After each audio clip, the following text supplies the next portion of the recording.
All right, so we going live. Uh, I am Christ Am Disciple.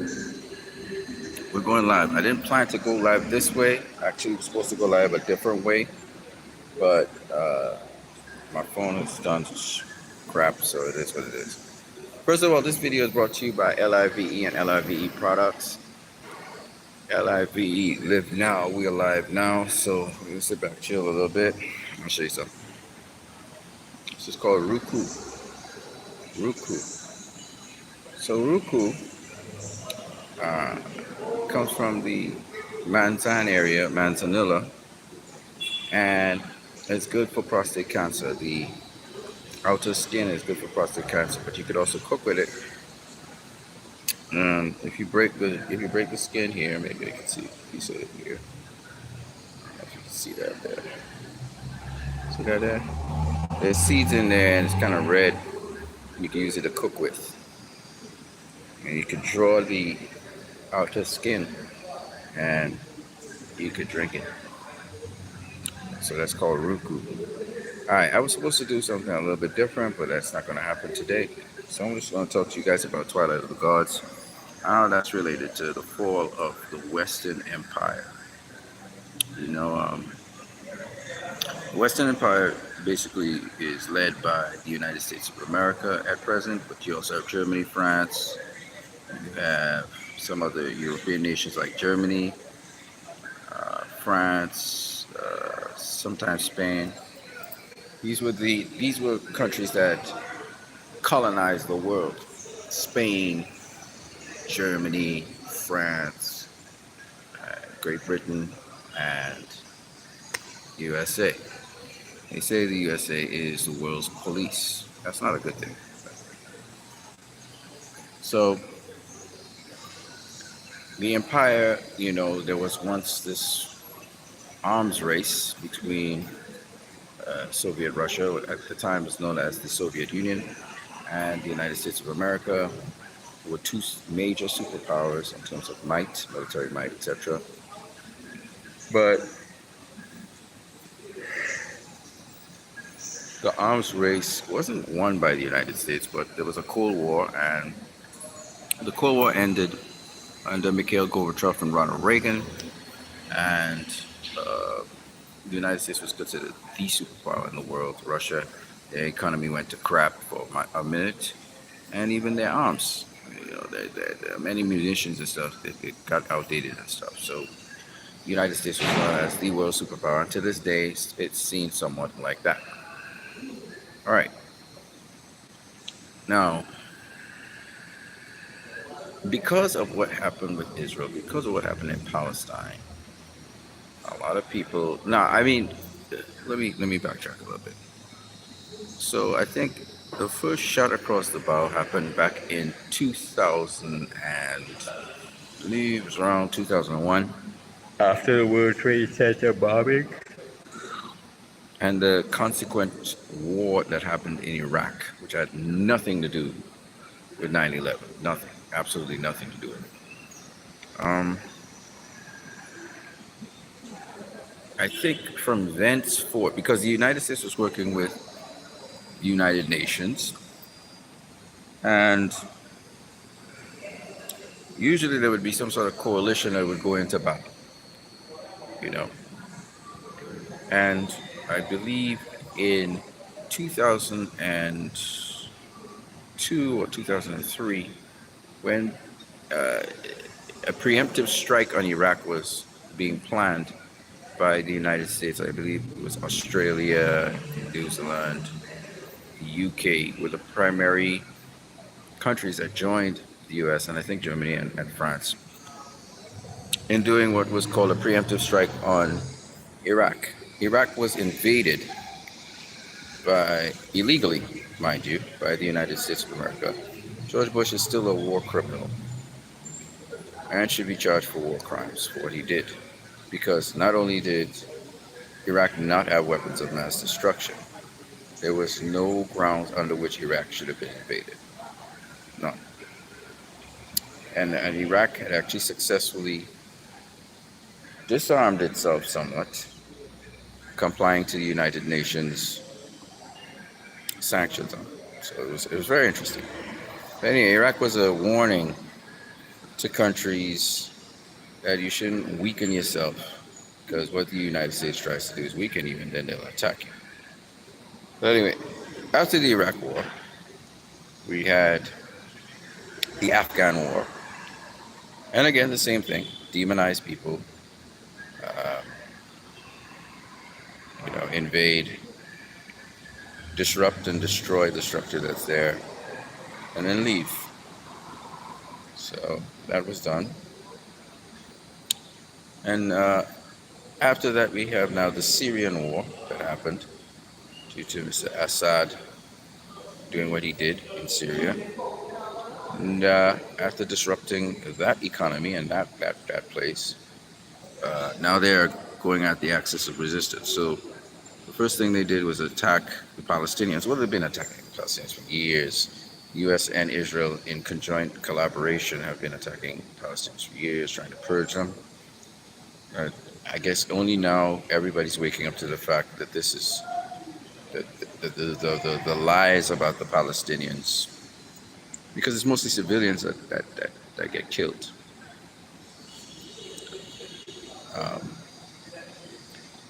The lies are now coming to the fore, and now they're trying to go at Iran. So they've threatened Jordan, they've attacked Syria, they have attacked Lebanon, they have attacked Palestine, they're attacking the Houthis of Yemen.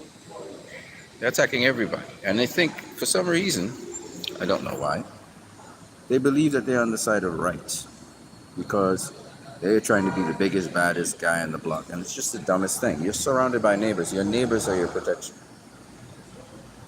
Your first line of protection against anything in any community is your neighbors, because they're like your ears and eyes. They can see things you can't see. So when you make your neighbors your enemies, what are you really doing? But Greater Israel seems to be the thing that Netanyahu and all the Israelis seem to be pushing for. They never were native to Palestine. They are not native to Palestine. They're native to Europe. For 2,000 years, if I'm not mistaken, the first temple was destroyed in AD 70. Since then, we've had Jews who are native to the region, who've been scattered about in Palestine. They're there, and they live peaceably with the Palestinians. And then you have this particular sect of Jews, of the Ashkenazi lineage, who after, I believe, before the Holocaust actually, we started migrating back to Palestine. And then we had the Holocaust, and a lot more came to Palestine.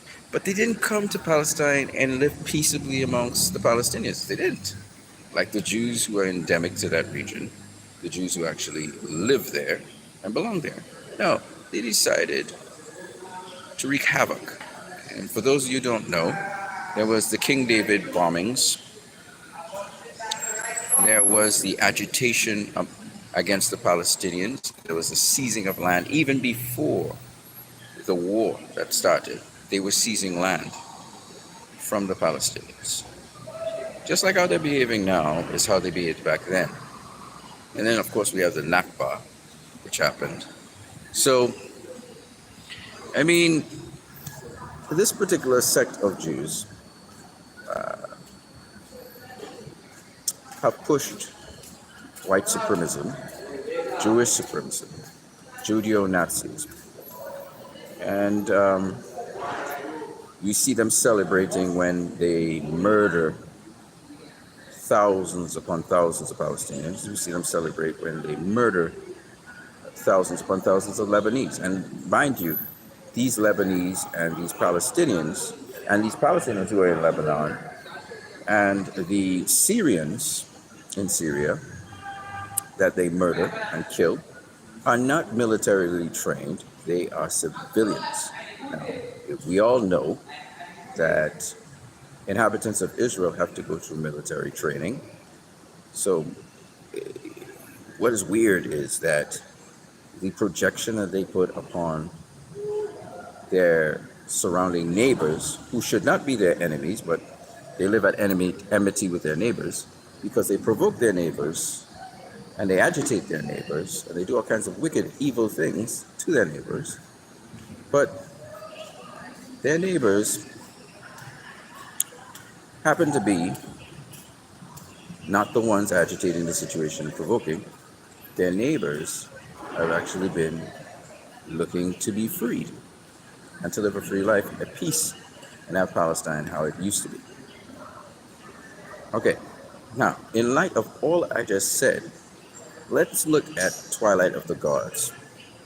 Twilight of the Gods, which is a Zack Snyder created series on Netflix, shows the gods in a petty light. You look at Thor. Thor is going after Loki, right? And he destroys, he murders all of the open hand giants except for the little giant, which is known as Sigurd. Sigurd,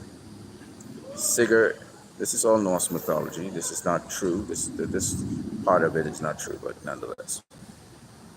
So, picture Sigurd, or Sigrid. She's called Sigrid, whatever. Sigrid, picture Sigrid and her whole entire clan, right? Old father, mother, grandmother, everybody for generations. She comes from a giant clan, so everybody else is bigger than her. In one session, because this clan did not offer up Loki to them, think of it as the Palestinians or the Lebanese not offering up Hezbollah or Hamas to the Israelis, because the argument by the Israelis, at least the IDF and the Netanyahu government, is if you don't offer up Hamas, all this war, easy for this war to end. Hamas just offer themselves up, and the people who know where they are offer them up, right? In fact, all Palestinians, you should offer up Hamas to us, flush them out. Lebanese, same thing. Now going with Iran, they're telling the Iranian people you need to offer up, the Iranian officials and stuff. So Thor comes to Goiden, who is the head of the giants, just shows up while Sigrid and Leif are getting married. And he's demanding that they offer up Loki because he believes Loki is there. Because Loki also has giant blood in him, and he also illegally slept with a giant and has 3 children with her. Right? They're all now. There's Vanir, and then there's the Aesir or the Aesir. The Aesirs is the gods, the new gods, which is Thor, Odin, and so on, right? Freya. And then you have the old gods, which are the Vanir, which is, they have kind of disappeared. People don't worship them. So anyway, the point is that the Aesir, Thor's an Aesir. Thor is extremely powerful, just like how Israel is extremely powerful. Have all the U.S. weapons and stuff from Europe and Western Europe and so on. So when you look at Thor, he demands that the giant king and the giants give up Loki. And when the giant king refuses to do so because he doesn't even know that Loki's here, they are amongst them, what does Thor do? He slaughters everyone. He thought he killed everyone. Hold on one second.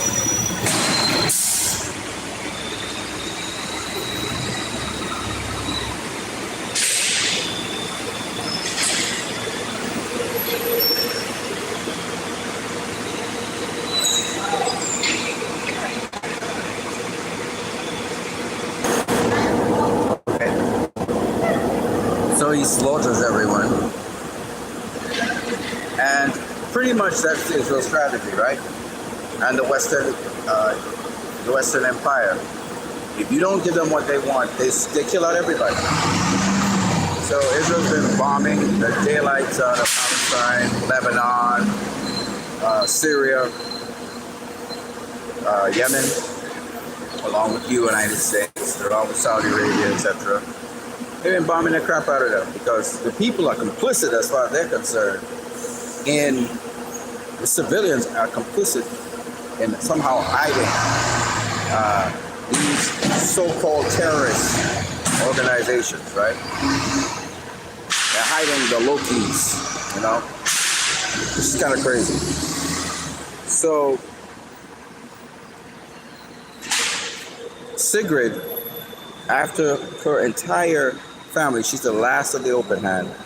After the entire family has been destroyed, decimated, and all her people, her culture, everything has been decimated by Thor, she vows to avenge Thor and to kill him. She gets assistance from Loki to kill Thor. So this is the story of Twilight of the Gods, because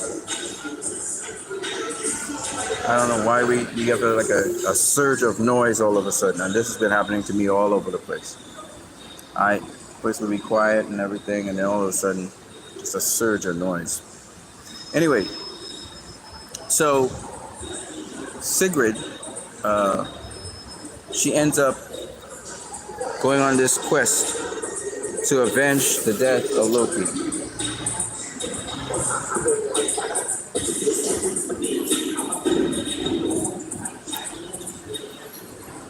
I swear, these small islanders, they're always clawing for attention. So anyway,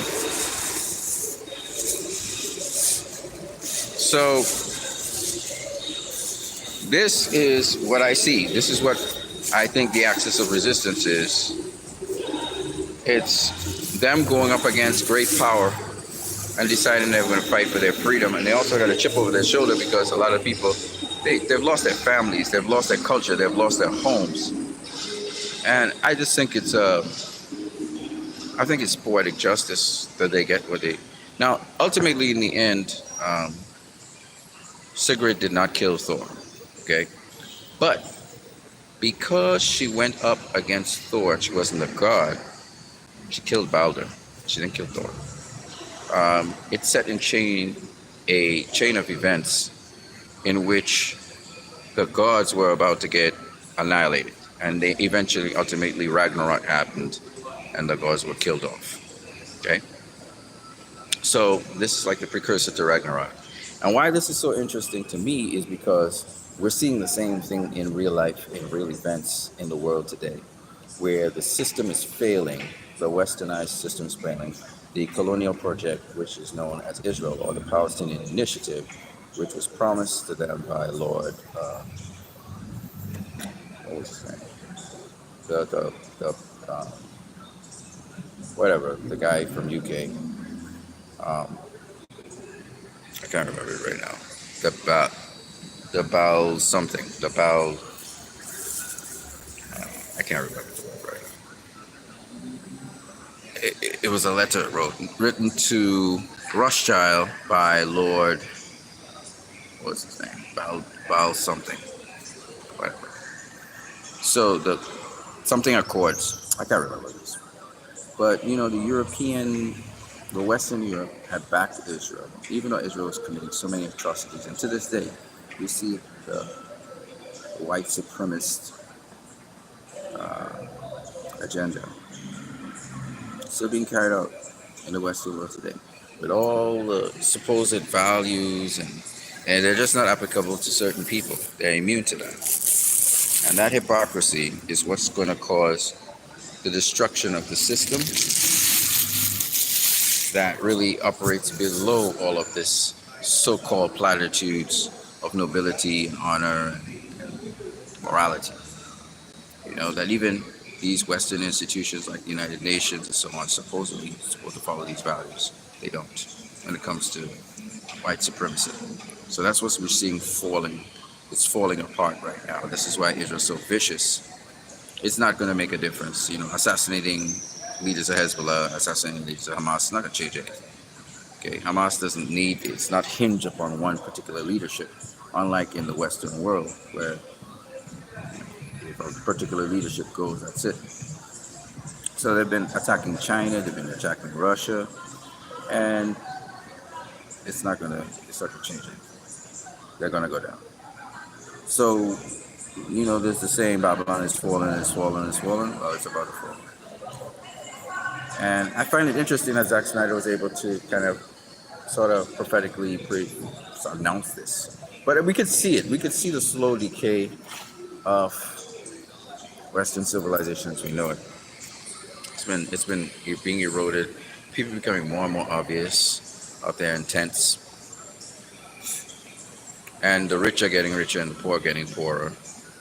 And we see the greed, and it's really blatant in the politics today, both in Western countries, including my own, and also in the foreign countries, the Western countries, the Western world powers. We're seeing the corruption in terms of big business controlling who gets elected, who they put into office, that kind of thing.